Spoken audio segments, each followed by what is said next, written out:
Welcome to the Nonprofit Voice, which is brought to you by Nonprofit Pro, the go-to resource for nonprofit management and strategy. In each episode, we'll sit down with nonprofit executives, consultants, and technology partners to learn more about the latest tactics, strategies, and trends in the nonprofit sector. As always, you can download all Nonprofit Voice episodes on Apple, Google, and Spotify. To be the first to know of new episode releases, follow us on social media and subscribe to our e-newsletter. All right. Welcome back, everyone. Mark Becker here with Cathexis Partners, having a great conversation today with some folks, some experts in the field of peer-to-peer fundraising. So let's go ahead and jump right in with introductions. Cass, you want to start us off? Hi, I'm Cassandra Koprivetz, and I work at the Pancreatic Cancer Action Network, PanCan, and oversee all of our peer-to-peer fundraising. So our WALK program, which is Purple Stride, Walk to End Pancreatic Cancer, which is 55 walks on one day, and then our DIY program as well. And that's Wage Hope My Way, right? Yes, yeah. Thank you, Wage Hope My Way. That's correct. Yeah, I love that. Natalie. Hey, Mark, thanks for having me today. Natalie Stamer. I am one of the co-founders of Streetlight Digital. We are a full-service marketing and fundraising agency dedicated to the peer-to-peer and digital direct response space. So glad to be here. Excellent. Thanks for joining us. And Marcie. Yeah, I'm Marcie Maxwell, the managing director of the Peer-to-Peer Professional Forum. We like to think of ourselves as your number one resource for all things peer-to-peer. Great. And Natalie, coming back to you, you worked with Marcie and the team over at Peer-to-Peer Professional Forum to put together the report and on the top 30. Would love to hear kind of your initial thoughts and general, where do you want to kick off the conversation? Yeah. I thought that every year we get the data, we kind of wait with bated breath for that data to come through, like who's in the top 30, but also really what's happening in the industry. All of our clients are always asking us those questions. And I think the most interesting piece, I think there were two little nuggets in there that I would really pull out.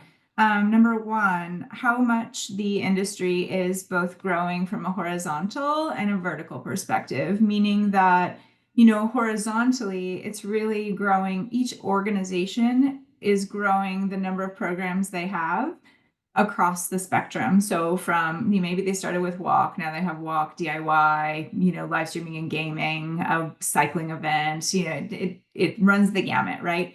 And so they're spreading really their supporters, their share of community, as Marcie will talk about probably, amongst all of those programs. And then it's also really growing vertically. Like, there used to be maybe one organization dedicated to heart or cancer or, whatever. And then you think about all of the splintering effect. So while we look at the peer-to-peer top 30 and we're like, oh, the folks reporting in actually are raising less. But when you look at the spiderweb effect of what's happening in the industry, peer-to-peer has a giant footprint in the nonprofit space and how they are the door that so often opens people to the organization itself. So that was one piece I thought was really compelling. Number two, because I work in marketing and fundraising, it's no surprise that having multi-channel experience really is what is, cutting through the very dramatic amount of noise that we have to deal with every day. And so how are you leveraging all of the different communication channels to expand your fundraising and how much better those organizations are performing both from a recruitment and an activation standpoint if they're leveraging multi-channel communication? Again, seems like a easy thing. It's harder to implement when you're internal than it sounds. So those are my top takeaways.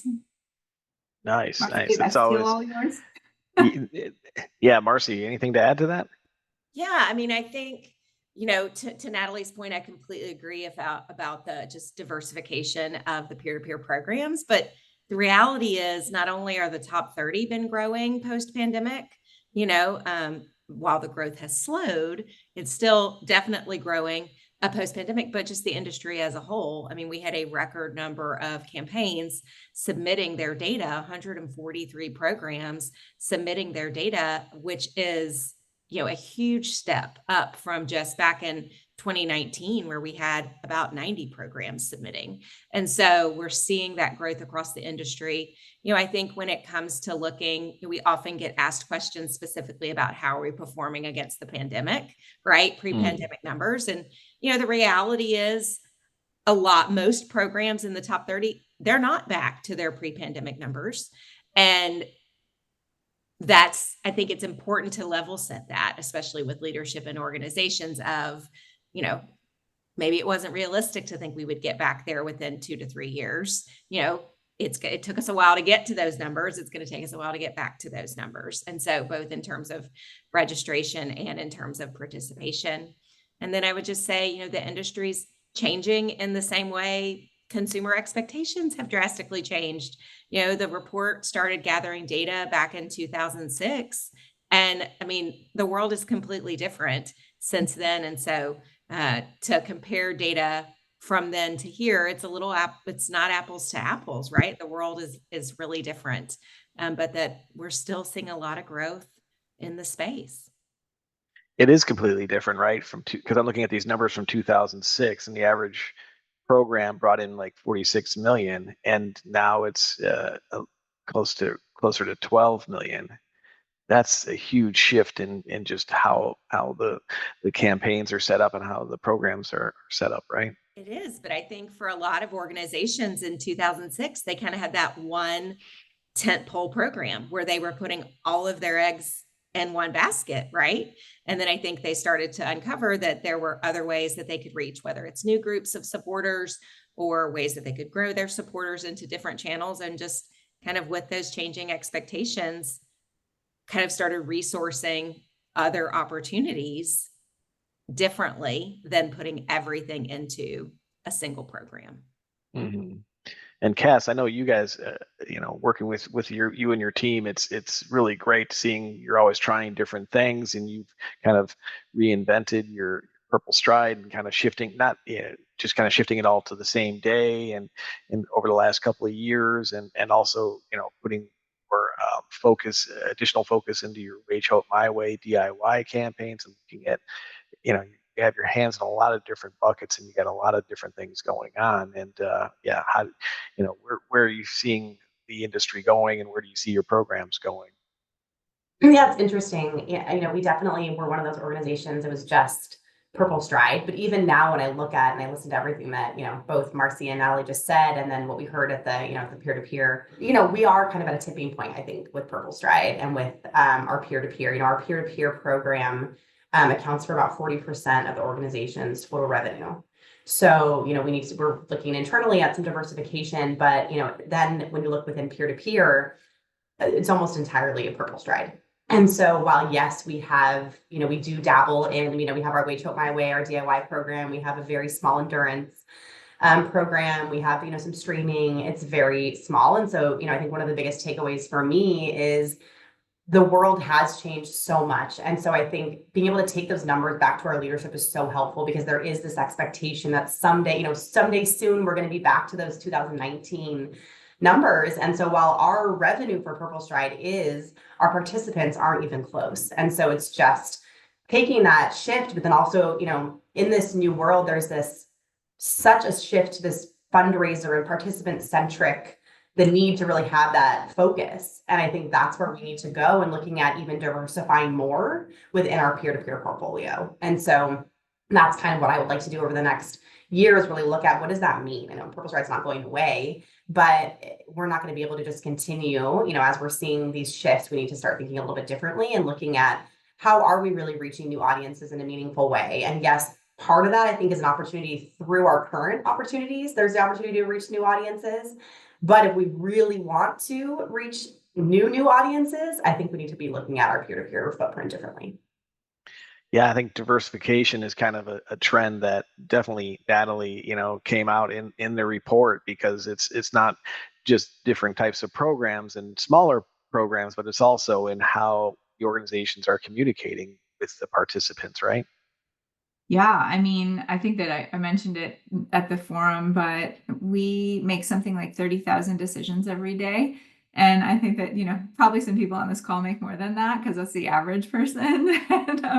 And then we get something, this was probably an outdated stat if you look at your own inboxes, but we get like 120 emails every day. And I don't know if y'all just saw, our benchmark email revenue is down by about 11% year over year, just on the DR side of the house. And so if you translate that to the peer-to-peer side, just think about how many fewer people you're reaching via that channel, because it is so loud. When you look at the rise and fall of Facebook challenges and the fact that that's where people were and the algorithm really supported that. And, where are you putting your eggs? And so where are you putting your eggs in what basket? And, to really to effectively reach people, and what channels are you using to effectively reach people?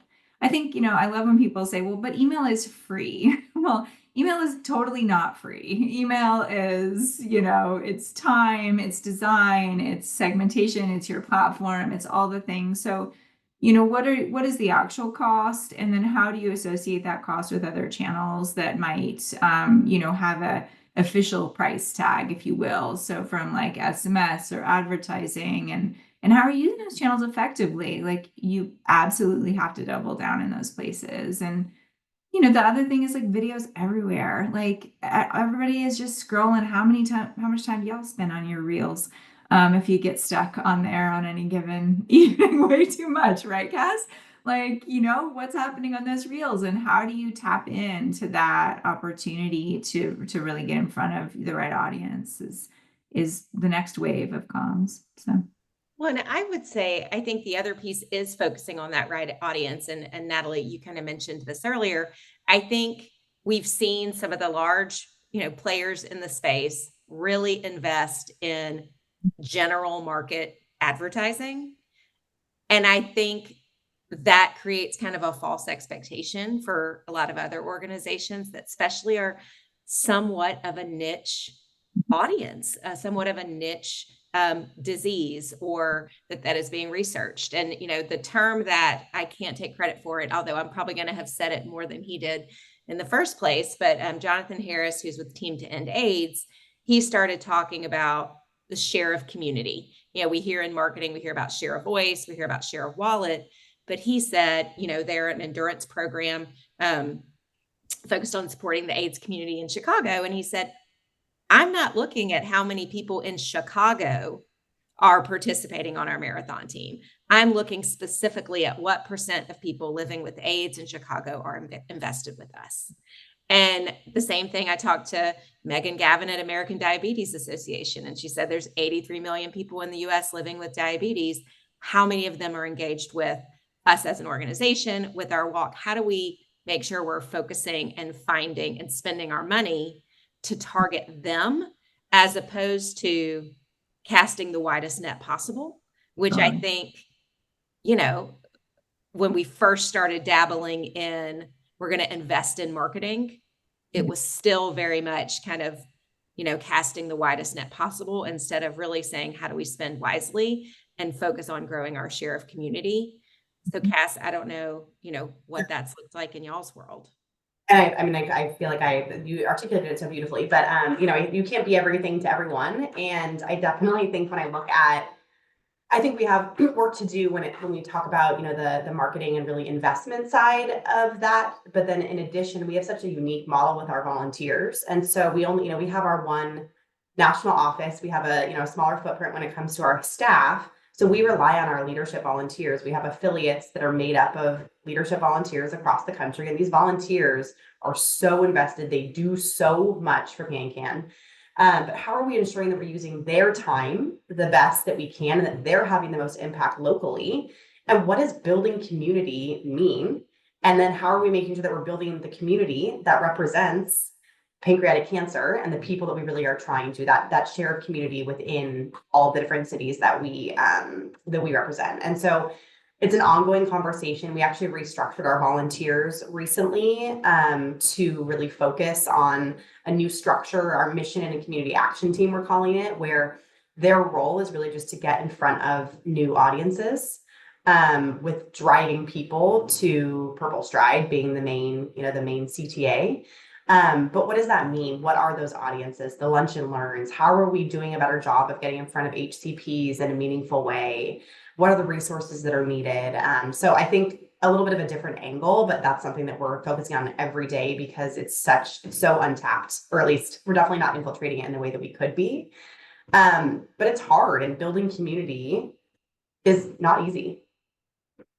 Well, I think it's harder than it ever has been because, and I, that was one of the things when I was sharing some notes with Mark. I said, you know, at post-pandemic, while I see my teenagers really and my college age student, kids have really come out of it now, finally, on the other side. I think adults are taking a lot longer to re-embrace community post-pandemic. Like, loneliness epidemic is at its highest levels ever in this country. And it is, it's just that much harder to get people to put on real clothes and leave their house and, actually meet people, and build that third place that has been talked about. David chatted about it, there's a book about it, and I really think that peer-to-peer has the opportunity to be that community, that third place for people with their mission that is so close to the hearts of the people that support it.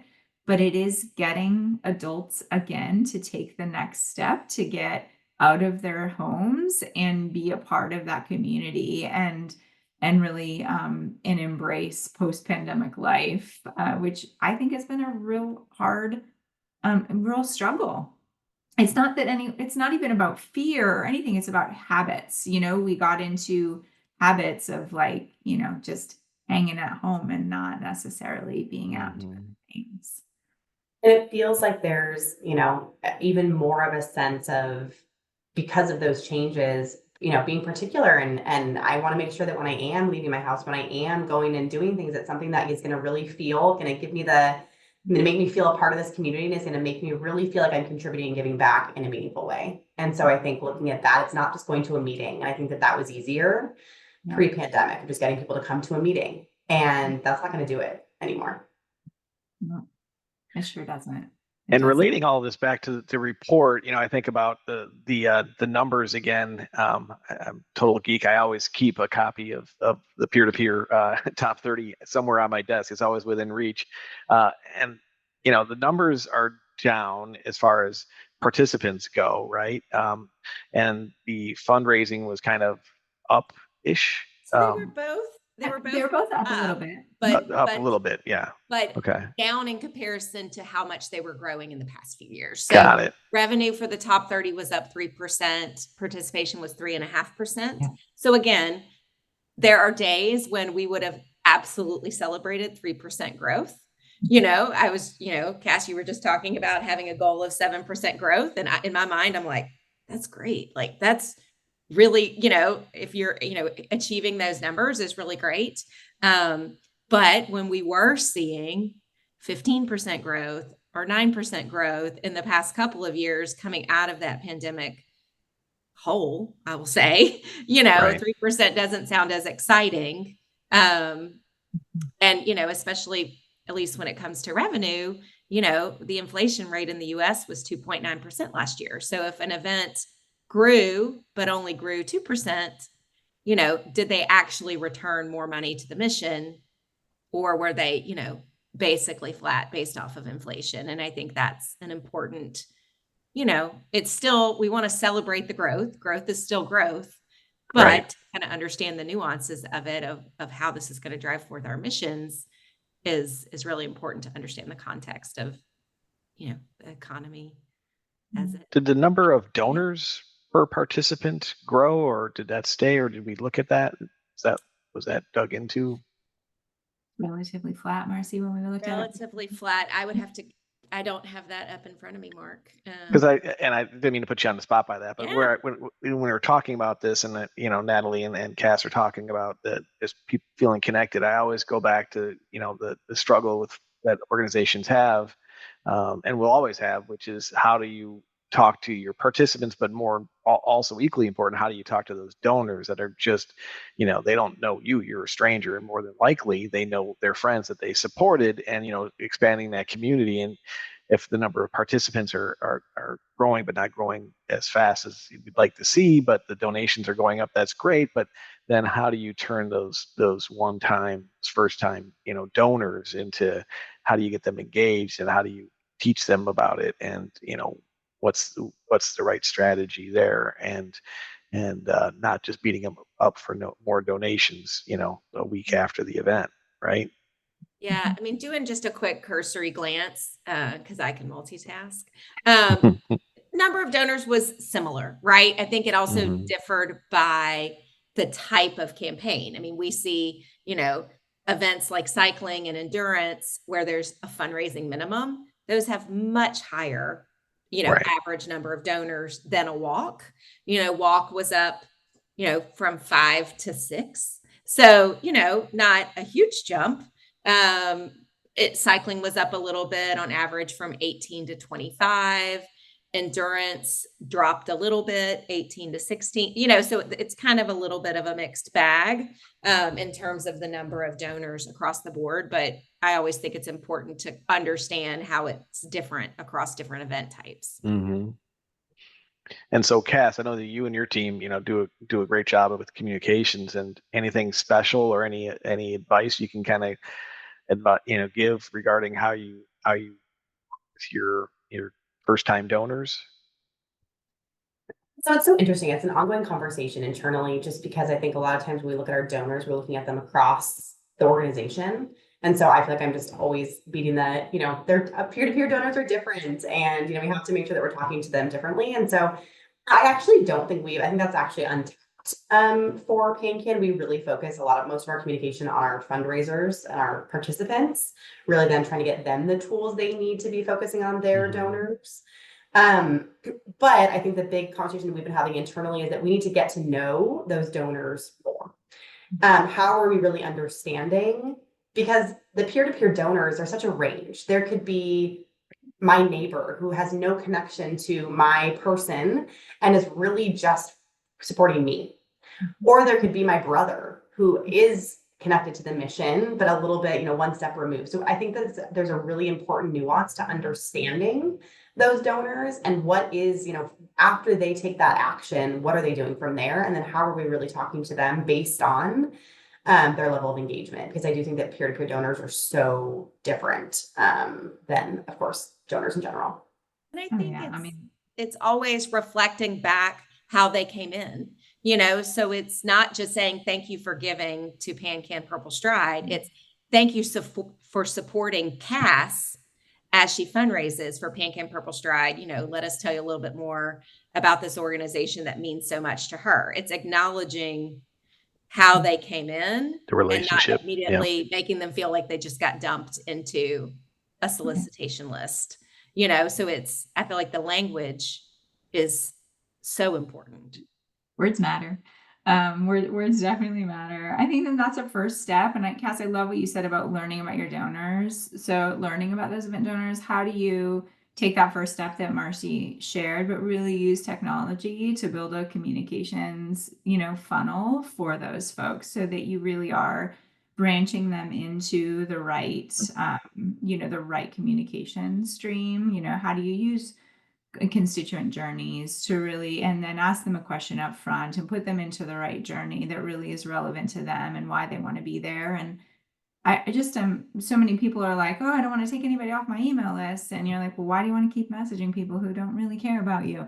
And so you really do have to take them into a couple of different journeys, let them subscribe to different channels, and give them an opportunity to engage with your organization in a different way, so that it isn't just engaging just on that donation as your neighbor or as your brother, but instead is like, hey, what matters to me? What matter? Why did you give? And a very simple survey question: why did you give? That sticks them into a different kind of stream of communication. And so how do we use technology, AI, all the things to make us work smarter, not harder, and get a foothold with those donors?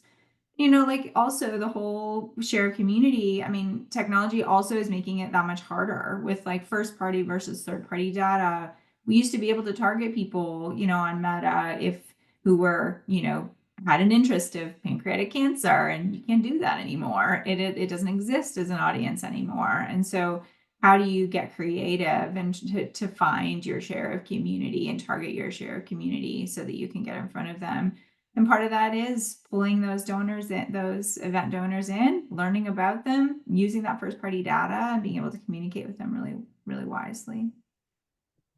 I think also the part of that that's so important is being on the same page internally. I think there's locking down some of those silos. And so I think that's something that we've been trying to really intentionally do over the last year plus. We actually brought together our marketing, development, and community engagement teams under one umbrella. And I think that just that in and of itself didn't do it, but I think just working through some of those silos, because otherwise every program is really, focusing on their revenue goal, their strategy. And if you're not looking holistically, you're not doing yourself as an organization any good.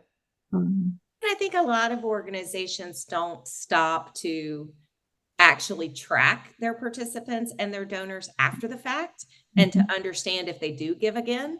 That's And right. to understand kind of what that rate is. And, maybe they don't respond as much as a standard email donor, but how do they respond, and how do we grow what they are doing instead of comparing them to donors that come in through other channels? Like, let's have a unique KPI and understand where they're at today, and then figure out how to move that needle instead of constantly comparing them to, well, maybe they don't give at the same rate as a donor that comes in through this channel, but they do give. And how do we grow that? I think I just spoke with Steve Merker from the Princess Margaret Cancer Foundation, and he talked about, people who participate, and this was even participants, tracking the lifetime value of people who participate in multiple events. And he said, if you only participate in walk, here's what your lifetime value is. But if you do walk and cycling, it's this. And if you do walk and cycling and one other, how exponential their involvement gets. And I think the same can be said for, do you know what those stats are for your donors, of if they give through walk, if they give every year through walk, what is it, what does that look like? And I don't know if enough organizations are really studying their donors so that they can come up with a plan on how to move the needle. I agree. Yeah, well said. And it's much needed. What is the origin story of that email address in your database? Where did they come from? What have they gotten into? What has their journey been? And what do they know about you? Exactly. I like the origin story. We don't want it to become a villain origin story. Be the hero origin story. That's right. Well, we could talk about this all day, but Cass has an event in a couple of days, and the 120 emails she probably already got this morning, average, I'm sure. So just want to give everybody, each of you a chance to any final thoughts. I know, Marcie would love to start with you. It's always exciting to be in the room when the top 30 is announced. So thank you for another great year of that event. And any advice or any thoughts looking into 2025 and beyond? I think it's that peer-to-peer is continuing to grow. It is still a vital part of the nonprofit space, how it brings donors to the file, how it gauges community, opens up awareness. And I think we have to be the advocates for that within our organizations. And so understanding what that means in terms of what KPIs matter to your organization, and how do you know those for peer-to-peer so you can be the advocate for these programs. I think anybody probably that comes to the peer-to-peer conference or sits in on our podcast, webinars, this podcast, they know the power of it. And that does not always go up the chain. And I think that's what is stopping a lot of growth and success. And so how do we really become the best possible advocates for our programs? And hopefully data like the top 30 study helps arm people with that information so that they can make the case. I like it. Natalie, how about you? Yeah, Marcie said it so well. How do you even tap into that or tag after that? Data is your friend. I think that, that's just in summary, data is your friend. And I think as fundraisers, coming from a long background of fundraising and working with fundraisers for a long time, we are generally relationship people. We're people who think about those relationships. That's where our minds are naturally drawn, and but where we really need to dive in is into that data. I really believe that peer-to-peer is the door. It's the door into every organization, and you got to open that door nice and wide through many different avenues. I loved how much student involvement there was through so many programs this year, like tapping into that younger audience. Peer-to-peer isn't dying with, what are we, Gen Xers or something? It is like very much evolving and becoming something for the next generation. And some of these student-led programs really show that. So how do you continue to use data to mine your audience, to figure out your audience, to make a case for your programs in your organizations? And yeah, you nailed it, Marcie. The long-term value piece, it's so critical to making the case for your program. And fundraisers don't always do that. So mine your data, make your data your best friend, and let it tell the story for you. Excellent. And yeah, Cass, any final thoughts? I mean, I think this has just been a really nice kind of a reset, because yes, we're definitely in it right now, but just thinking, once this is over, it's really time to think differently. And I think one of the things I've noticed even over the last few months is that the things we've been doing, people are reacting and interacting and engaging differently. And things that have once, were very successful last year aren't working as well this year, and new things are working better. And so I think it's just a really pivotal time in the industry.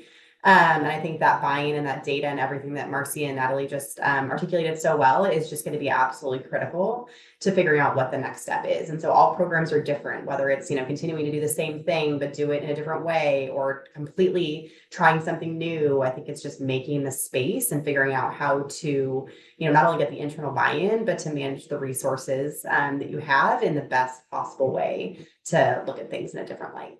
And then being able to take a beat to think about what is next and what is going to be different for the next year.